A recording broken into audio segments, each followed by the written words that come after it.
নানান রকম মসলা দিয়ে খুব যত্ন করে চিংড়ি রান্না করছেন, কিন্তু খেতে যেয়ে ঠিক পারফেক্ট টেস্টটা পাচ্ছেন না, তাই তো? আসুন আমার সাথে। আসসালামু আলাইকুম, টমিস কুকিং সেন্টারে আপনাদের স্বাগতম। আজ আপনাদের বেশ কিছু সিক্রেট টিপস সহ রেস্টুরেন্ট স্টাইলে চিংড়ি রান্না করে দেখাবো। এই রান্নাতে রেস্টুরেন্টের মতো বড় বড় চিংড়ি লাগবে না, আপনার কাছে যে চিংড়ি আছে সেটা দিয়েই। শেষে শুধু একটা সিক্রেট মশলা দিয়ে দিবেন, যেমনটা চাচ্ছিলেন তার থেকে বেশি টেস্ট পাবেন। তো আসুন শুরু করি। চিংড়িগুলো প্রথমে ভেজে নেব, তার জন্য 1 চামচ লবণ আর সামান্য পরিমাণ হলুদের গুঁড়া দিয়ে দিলাম। সাথে 1 চামচ শুকনা মরিচের গুঁড়াও দিয়ে দিলাম।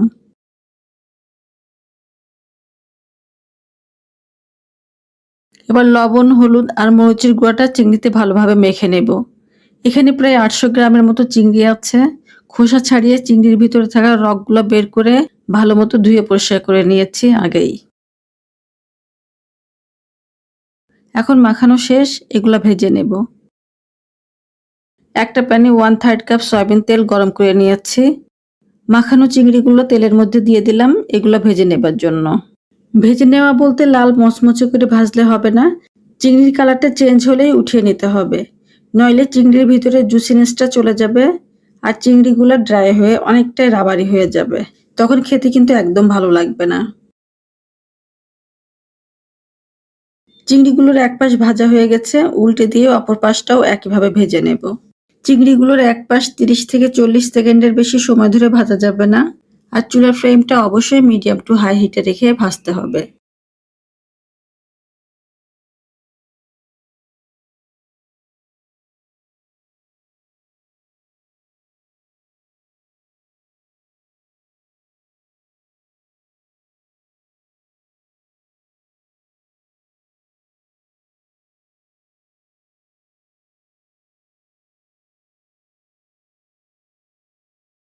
এগুলো ভাজা হয়ে গেছে, একটা প্লেটে তুলে নিলাম। এখন বাকি প্রসেসিংটা শুরু করব। চিংড়ি ভাজা তেলের মধ্যেই 2 কাপ পেঁয়াজের কুচি দিয়ে দিলাম। এগুলো এখন বেশ লালচে করে ভেজে নেব। চিংড়ি ভাজা তেলের মধ্যে চিংড়ির ফ্লেভার আর জুসটা রয়ে গেছে, তাই তেলটা চেঞ্জ না করে এই তেলের মধ্যেই রান্নাটা করে নেবেন, তাহলে রান্নার টেস্টটা ভালো আসবে। পেঁয়াজগুলো বেশ সুন্দরভাবে ভাজা হয়ে গেছে। এখন এর মধ্যে 1 টেবিল চামচ আদা বাটা দিয়ে দিলাম। আদা বাটাটুকু পেঁয়াজের সাথে মিনিট খানেক ভেজে নেব।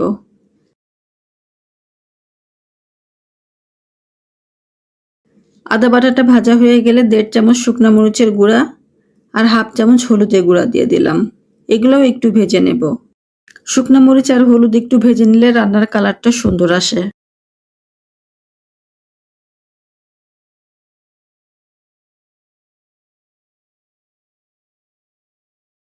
এরপর একে একে 1 চামচ করে জিরা আর ধনিয়ার গুঁড়া দিয়ে দিলাম।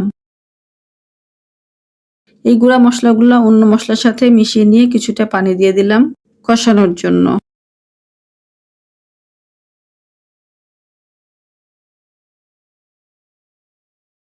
কষানোর মাঝে স্বাদমতো লবণটাও দিয়ে দিলাম।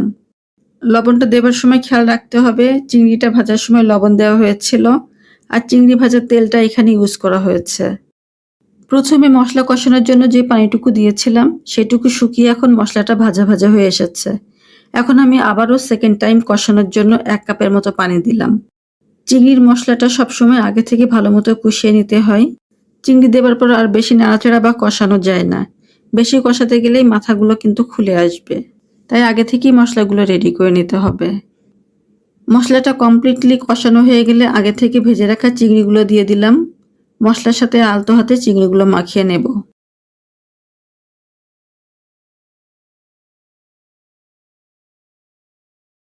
এবার প্রায় 200 গ্রাম মতো দুধ দিয়ে দিলাম চিংড়ির মধ্যে। বাকি রান্নাটা এই দুধ দিয়েই করে নেব, এক্সট্রা পানি আর ইউজ করব না। এখানে 2 টেবিল চামচ মিল্ক পাউডার উষ্ণ গরম পানিতে মিশিয়ে নিয়েছি। এই দুধ দিয়ে চিংড়িটা রান্না করে নেবার জন্য এর টেস্টটা অনেক বেটার আসবে। তাই ট্রাই করবেন অবশ্যই এইভাবে রান্না করার। আলতো হাতে আবারও একটু নেড়েচেড়ে মিশিয়ে ঢাকা দিয়ে রান্না করে নেব। এর মাঝে পাশের চুলায় চিংড়ির জন্য আমি একটা স্পেশাল মশলা রেডি করে নেব। এখানে আমি নিয়েছি তেজপাতা, দারুচিনি, শুকনা মরিচ, সবুজ এলাচ, কালো এলাচ, জায়ফল, জয়ত্রী, লবঙ্গ আর গোলমরিচ। সব মশলাগুলো একদম লো হিটে একটু টেলে নেব। যাতে মচমচে হয়, তাতে গুঁড়া করে নিতে সুবিধা হবে। মশলাগুলো খুব বেশি লাল করে ভাজা যাবে না, তাতে রান্নার টেস্টটা নষ্ট হয়ে যাবে। আমি এখানে একটু বেশি পরিমাণে মশলাগুলো নিয়েছি, যাতে একবারেই তৈরি করে নিয়ে স্টোর করতে পারি।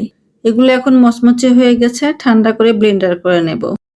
এদিকে চিংড়ির ভিতরে দুধটাও বেশ খানিকটা শুকিয়ে ঘন হয়ে এসেছে। এখন স্পেশাল মশলা থেকে 1.5 চামচ মতো মশলা দিয়ে দিলাম। তারপর আলতো হাতে মিশিয়ে নেব।